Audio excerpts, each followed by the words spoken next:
حالتهای فوق‌العاده تاجیکستان روز 5 دکامبر سال 2022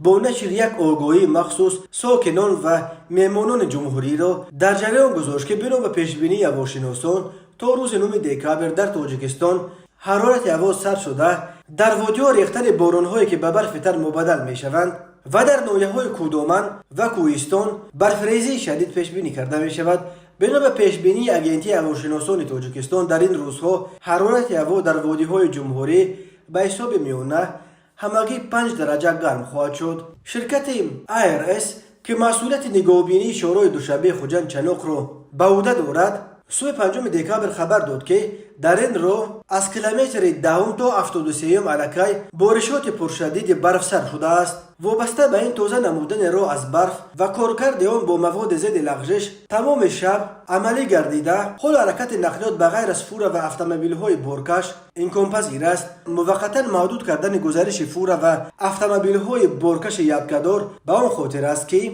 تا به حرکت دیگر واسطه‌های نقلیات مانع ایجاد نگردد. گفته می‌شود در آگاهنامه این شرکت کمیته حالت‌های فوق‌العاده وابسته به بد شدن آب و هوا از ساکنان و مهمانان کشور خواسته است که هنگام استفاده تجهیزات گرمی‌دهنده قاعده‌های ضد سوخت‌ها را قطعاً رعایت کرده و نیروی برق را صرفه‌کارانه استفاده برند. از رانندگان هم خواسته شده است که با مقصد تامین بی‌خطری حرکت به خصوص در راه‌های کوهستانی و عقبه‌ها پیش از برآمدن برای درست بودن ماشین‌های خود را بسنجند. شینه‌های زمستانه چسبانده و ماشین‌های بارکش را با تجهیزات خاص موسم سردی از جمله با زنجیرهای ضد لغزش مجهز گردانده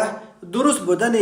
گرمیدهی واسطه نقلیات خود را بسنجند. از رانندگان هم این طور خواسته شده است که در راه از استفاده مانیورهای ناجا خودداری کرده فاصله را بین ماشین ها زیادتر کنند، چون که در راه لغزان برای منع کردن ماشین فاصله زیادتر لازم می شود و اما اگر رانندگان بی تجربه باشند و یا ماشینشان برای حرکت در چنین شرایط آب و هوا آماده نباشد، از آنها با اصرار خواسته می شود که از سفر در این روزهای خطرناک خودداری ورزند.